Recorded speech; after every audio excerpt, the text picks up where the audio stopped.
Hello and welcome back to The Goodness Margin, the place where we find margin for the good things in life.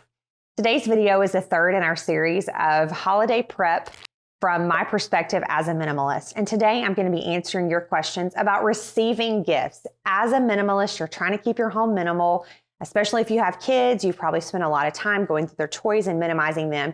And then at Christmas, it can seem a little bit terrifying because all of a sudden you're going to receive all of this stuff. So today I'm going to be answering your questions about receiving gifts, again, from my perspective as a minimalist. If you haven't already, I would love for you to subscribe to my channel and hit the bell, and that way you'll be notified when the next video goes live. Question number 1, how do I communicate to grandparents to slow down on gifts? Now remember, these are questions that I've received from you from Instagram. This can be a little bit tricky because grandparents love your kids. They are not buying things to try to add to clutter in your home. They're only purchasing stuff for your kids because they love your kids and they see that your kids love receiving the gifts and they want to make them happy. So the biggest tip that I can give you is just to communicate. Right now, we are trying to focus on simplifying our lives. We are focusing on experiences over things.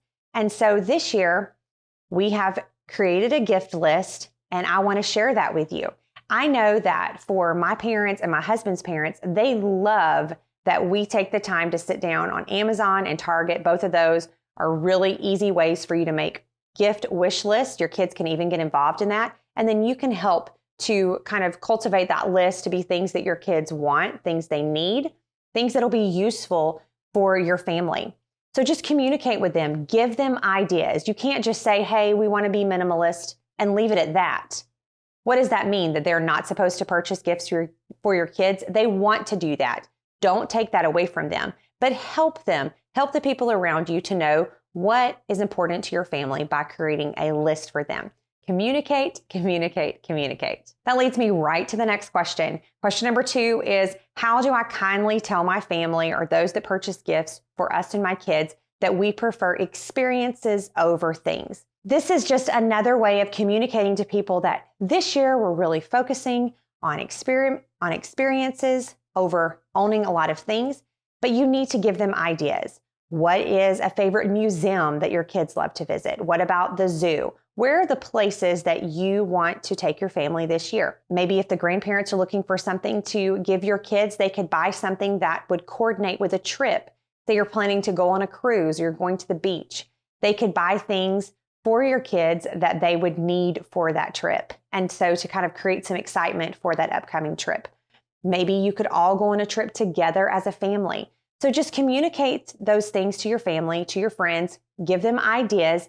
Most of the time, these people are going to be asking you for ideas if they're purchasing things for you or for your kids. Question number 3 is, how do I ask for minimalist gifts without coming off as cheap? And I think that's one of the things, if you proclaim that you are going to start living a minimalistic lifestyle, it's really like anything else. If you say, I'm going to start doing this diet, or I'm going to start working out, or we're going to change this, there's always going to be someone who's a little bit of a skeptic, and that is okay.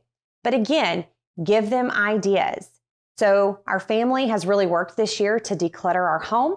So this year we're asking for experiences. That's what we're giving our kids. We're giving them gift certificates to places like Chuck E. Cheese, or to the Andretti race experience, or to Topgolf, or to the zoo, or to the Children's Museum.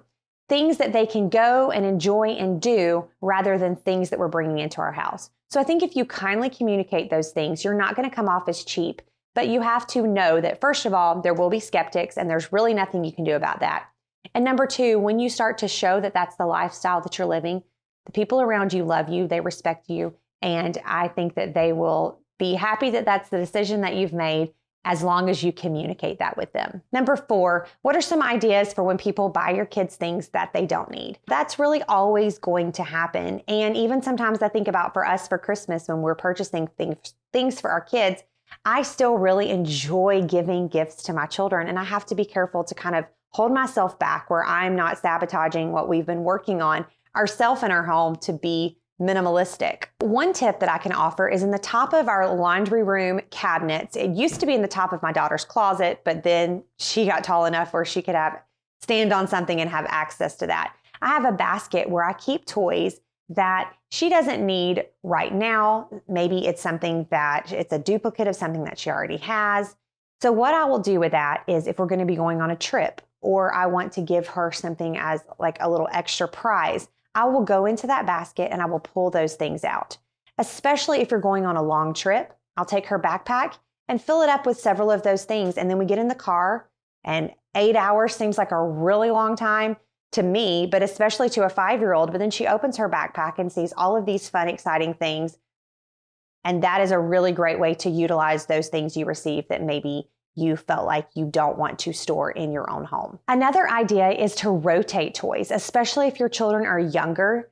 Studies have actually shown that too many toys can overwhelm a child. It's really not good for them developmentally. And so take a basket, put the toys in it, keep the rest of the toys somewhere else, and then set every few weeks, every month, whatever works for you, rotate those toys out. And if you see it's something that they really enjoy playing with, keep it in the rotation. If it's something that they don't like, or you found that they don't enjoy playing with it at all, then take it out of the rotation, donate it, give it away, whatever you need to do. But rotating toys is a really great way to keep the toys that your children are playing with, the things that you directly have to pick up every single night, to a minimum, while still using those things that someone has given you. The last thing I want to add, as far as tips for receiving gifts, is to just be gracious. You may have someone that gives your child 10 things that you think, oh my goodness, we do not need to bring all of this stuff in the house. You have a couple of different options. You can, if your child's old enough, talk to them about, hey, we're going to put some of these things away, and that way you'll have new toys in the spring. Or if they're young, you can take those things without them really even noticing it. You get home and they're playing with the one new toy and they really forget about a lot of the other toys. And so you can put those away. But the most important thing to do is to be gracious. Know that no one is trying to sabotage your lifestyle as a minimalist. No one is trying to overwhelm you. Really, the only reason someone is giving you a gift is because they love you or they love your child and they want to see them happy. But it is important to remember that we are the keepers of our home and we do get to decide what comes in our home and what stays in our home. And so no one can take that from you. But let's take the stress and the overwhelm and worrying about these things out of Christmas. Let's find more room for margin in our life for the good things this Christmas.